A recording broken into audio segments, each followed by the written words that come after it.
Donc lundi 8 janvier, calendrier économique, il y avait un Fed speech ici à 18h30 qui va être assez important. Forme du calendrier de la semaine, donc ça va surtout être le CPI jeudi. Là, pas encore de earnings, mais les earnings vont commencer à partir de la semaine prochaine avec les banques.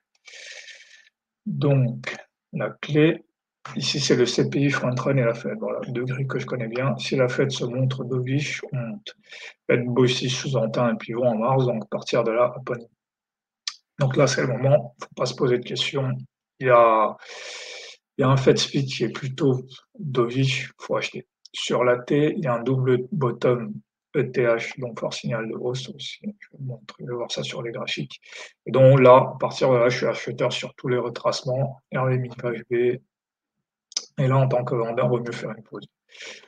Donc, les trappes ici, c'est jusqu'à un moment donné, j'hésite à faire un troisième ajout et je clôture manuellement. Mais sinon, ce que j'ai très bien fait, c'est que malgré le fait que j'ai commencé à trader qu'à 19h, j'ai acheté. Donc ça, c'est plutôt positif. Je pense qu'il faut aussi que je commence à noter les éléments positifs. Donc voilà, en fait, les grilles, voilà, news front run, c'est un truc que je connais. Le news Monday, voilà, il n'y a pas vraiment de catalyseur, donc je me disais qu'il pouvait y avoir un range. Il y avait aussi la possibilité qu'en fait, on revienne chercher ici, on ait un rejet puis on reparte à la baisse. Et aussi, voilà, que ça, ce soit le bas d'un range, en fait. Donc, c'est ce que j'ai dit avant, c'est en fait, on vient taper ici, on a une déviation, on remonte, on revient taper. Là, ça, c'est un signal technique assez fort sur le fait que va y avoir, on va remonter, en fait. Voilà, il y avait le RB mi-vache B, voilà, rebond mi-vache B, parce que quand on ouvre, on est sur mi-vache B, et donc ça aussi, c'est un signal assez fort qu'on peut aller tester mi-vache B. Et puis il y a le Fed speech plus haut, qui est le fait que quand il y a un Fed speech et qu'il y a un discours positif, le prix a tendance à monter. Donc dès l'ouverture, j'aurais acheté ici, open marteau V, c'est connu, j'achète.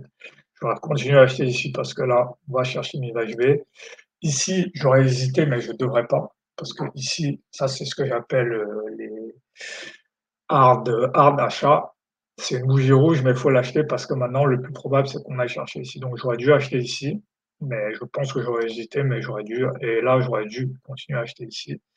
Si je vais quand même rajouter mes target lines, ça peut être important. Les target lines, je vais activer celle-là. Non, ça c'est trop. Donc là, ici. Ajouter indicateur ici. Line. Voilà. Ok, donc là, je vois qu'ici, j'aurais eu mon RR de 1. Donc, c'était un bon achat. Bon, il fallait s'attendre à un point de déviation. Ici, le RR de 1 était ici. Ici, il était là. Donc, j'aurais eu. Voilà, là, il y aurait eu.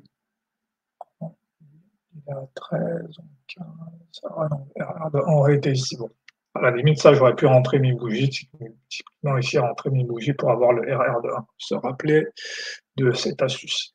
Là, ici, je serais arrivé sur AGP, j'avoue que je ne sais pas ce que j'aurais fait. Je me serais quand même dit qu'il n'y a pas eu de phase d'accumulation, donc j'aurais peut-être vendu.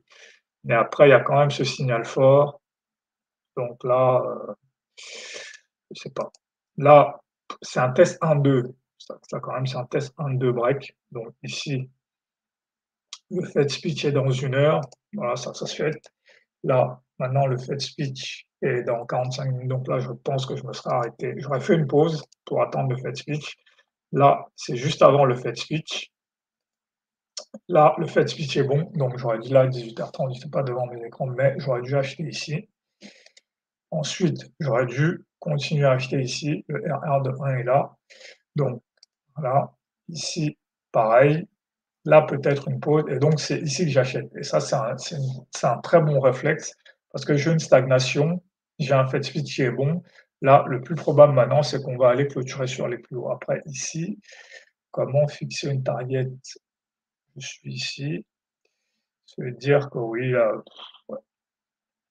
Ouais, ça veut dire que la target, c'est au moins se faire value gap ici. Donc, ce qui aurait été une bonne raison pour acheter ici, voire aller chercher ce plus haut, ou même aller clôturer, se faire value gap. Voilà. La logique aurait été de dire qu'il y a un gap. En fait, oui, effectivement, il y a un gap entre ici et ici. Voilà, il y a un gap entre ici et ici. Cette zone, c'est un gap, c'est un vrai gap. C'est un gap de la session US, donc ici, c'était une bonne target. Donc voilà, continuer à rajouter ici. Voilà, juste rajouter. Voilà, je vois que les RR de 1 auraient été dans cette zone. Donc ici, d'inter 45. Donc j'ai acheté ici, et ici, j'ai pas rajouté, mais j'aurais pu en me disant que voilà, le RR de 1, on peut aller le chercher ici. Ensuite, voilà, ici, je clôture ma position, mais ce que j'aurais dû faire, c'est mon, laisser, voilà, laisser ma position ici à 48 et me dire que bon, peut-être que le lendemain, ça va donner. Et donc, voilà. Donc, c'est juste ça, en fait. Donc, la difficulté dans ce type de journée, en fait, j'ai bien vu qu'il fallait acheter, mais c'est à un moment donné, c'est la question, c'est jusqu'où on va aller, en fait. Et c'est ça qui est difficile dans ces journées. Bah, ici, donc, en fait, quand je rentre dans cette zone-ci, l'idée, c'est de me dire que la target minimale, c'est ici, c'est 53. Donc, tant que je peux avoir un RR de 1 jusqu'à 53, effectivement, voilà. Ouais, je vais faire une vidéo plus précise là-dessus, ouais, en point technique. En tout cas, voilà pour cette journée.